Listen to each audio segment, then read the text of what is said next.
This is the BMW M3 CS. It's the Munich firm's goodbye to their first go at a turbocharged M3. Now, I've never really got on with the current generation of M3 and M4 for a few reasons. Generally speaking, I mean, I've now had a few goes at them, and if you can get them to hook up, they are rather good and very, very fast. But the problem is that with that massive slab of turbocharged torque load down and relatively narrow tyres and a chassis that always seemed a little bit twitchy, actually getting it to hook up can be a little bit interesting. I've been out in them on track and things like that, and when they're driven properly and they're working well and within their comfort zones, they are amazing. But as a road tool, I've always felt they were a little bit compromised. What is the M3 CS? Well, it's essentially a M3 with some bits on. Now, you might think that what they'd have done is taken some stuff from the extraordinarily tasty M4 GTS, that fancy water-injected 510 horsepower engine, some of the tarty bits and all that sort of jazz, and they've kind of done that. The first thing I want to say about this car, and I know that many of you don't think that I'm much of a style icon, trust me, this is coming back into fashion. This car looks stunning. I mean, it's absolutely drop-dead gorgeous. I actually quite like the styling of the current M4. That's one thing I really do like about it. But this car, in this colour, which is San Marino blue, is just... oh, that's, I think, the best word that I've got to describe it. It's properly lust-worthy. Differences over the regular and compact cars include a carbon fibre lip at the front, this totally different and actually carbon fibre bonnet with an extra vent in the front through which you can actually see the sexy carbon fibre strut brace that all these cars have, and some tasty carbon bits at the back. You've got different wheels as well, which I love, and you've got a different exhaust. Now, this car is not quite standard, as you may have already noticed. This is currently wearing the regular M3 wheels because this car's owner wasn't too keen on the way that the Pilot Super Sports were performing on the regular CS wheels in these sort of mixed, sort of sometimes nice and warm, sometimes cold and wet and greasy British roads. So in a month or two, this car will be going back onto the regular CS wheels. Now, interestingly, this is on the original M3 wheels, which are 19-inch all-round. The compact got 20-inch wheels, but the CS has 19s at the front and 20s at the back because they want to try and make it the best handling car that it can possibly be. To that end, they've also retuned the suspension a little bit. I don't think anything's actually physically changed, although I have heard rumours about anti-roll bars being slightly different, all this kind of stuff. And so if you know exactly what BMW have done, tell me, because I did do my research and there were a few conflicting stories about what's actually going on under the skin, and what a pretty skin it is. Inside, you've got swathes of Alcantara, a nice little CS logo stitched here. This car also has had the steering wheel changed out for an M Performance item. Again, the regular one is quite a big, chunky Alcantara affair, and as this car is being used with relative frequency, the owner didn't want the wheel kind of wearing down, so he's taken that off and put this on, and I think it's a great choice. You've also got aluminium pedals down here, which are very nice to look at, although in fairness, don't really feel any different at all. But the big question to answer is, have the things that BMW done to this car actually turned this into something that I enjoy driving? And by the way, I've never actually driven another M3 of this generation before. Driven a few M4s, but not the M3.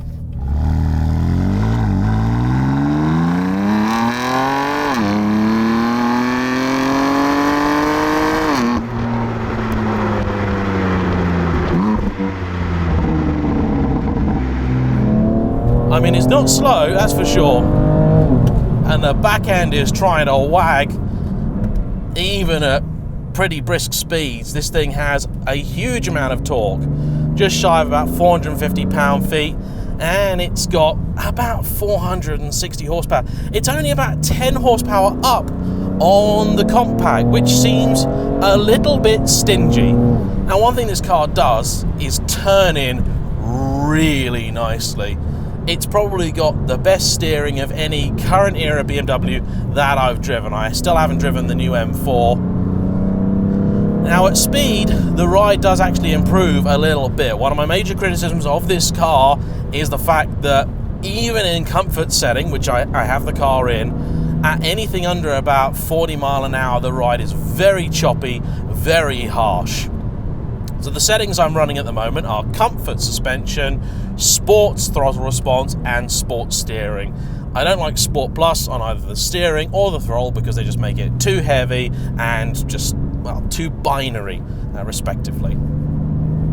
The view out the front is great. You've got that massive bonnet bulge dominating proceedings. It's a very familiar view to owners of any M car over the last sort of couple of generations. Now this is a big old boat of a car, it really is, but I do feel like the view out is much better than in the M4. In the M4 I don't really have much of a sense of where the car is, and this is very different in the M3. I feel like I can place it a lot easier.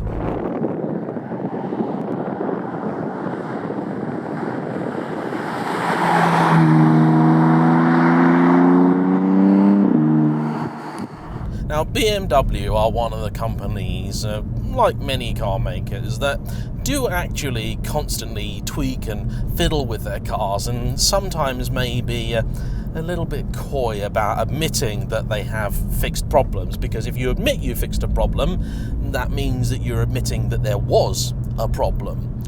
And that's relevant here because I find this gearbox actually shifts far better and smoother than in any M4 that I've ever driven. One of my problems with those is that when you try and shift hard, it can completely and utterly unsettle the car. Maybe that's because I'm just in sport mode rather than Sport Plus, but it does absolutely fine. Now this car actually does sound pretty decent. It's not a great sounding car. The truth of the matter is that I don't think any S55 engine car ever will be. It's just not the way that it's designed. Every single exhaust system I've seen or heard put on one of these cars generally just sounds absolutely awful.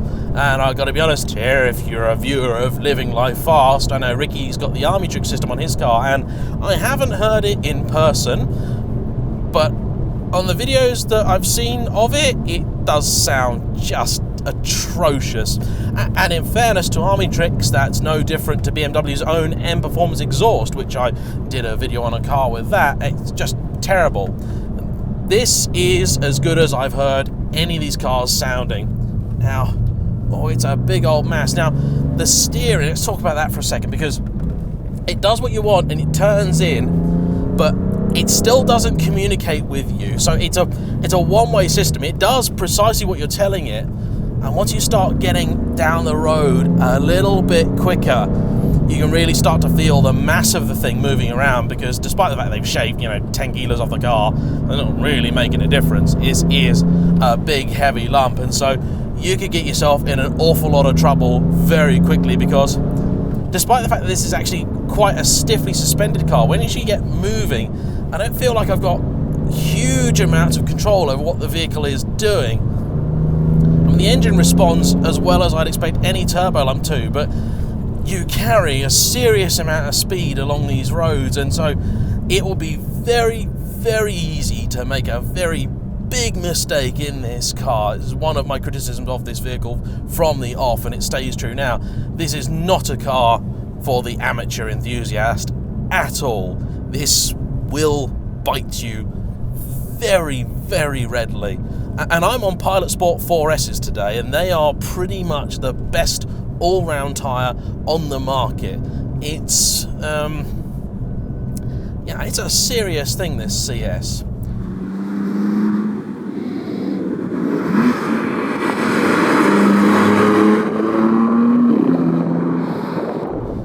But I do really like it. If you put a gun to my head and you said, James, you must buy a brand new, well, I suppose brand newish, a BMW, this is absolutely what I would buy, and in this spec. But if you're currently in the market for one, there is one colossal, huge problem.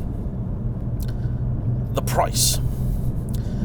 Now, just think, if you don't know how much these are, this is the time where I'd like you to get into the comment section and just have a little guess. So, to recap, you get retuned suspension, slightly remapped engine, a little bit more power, a little bit more torque, oodles of sexy carbon, and you get some tasty wheels, slightly better exhaust, and some Alcantara and stuff on the interior, and the lure of this being a limited car. You know, they're never going to make many of these. I don't think they put a number on it, but they didn't make many. I'd say that's probably worth about maybe 10 grand or so over a compact car. BMW seem to think this is worth about £30,000 over what a compact is. And it just isn't. It is absolutely brilliant when it wants to be and when it's happy, and it's a really great car, and by far the best and my favourite of all of the modern BMWs that I have driven. But £86,000 plus options, so essentially 90 grand, let's just say. You don't get the tasty OLED lights off the M4 GTS. You don't get the fancy water-injected engine or all that stuff. You don't get super trick dampers. Yeah, I can't justify that. I really cannot. And this is not a channel where I like to talk about the prices of cars too much, but in this instance, that is an absolute deal breaker. And it would appear that people agree with me, because not too long ago, I found one of these for sale in the classifieds for about £66,000. In other words, about £25,000 less than its recommended retail price. So I do hope that if you're out there and you bought one of these, you haven't paid list price for it, because if you have, I'm very sorry, but it's just not worth it. Brilliant car, dead sexy, a modern BMW that I actually lost after, all of these things, ludicrously overpriced. Yep. Thanks for watching, everybody. Hope you enjoyed it. We'll see you on the next one. Bye-bye.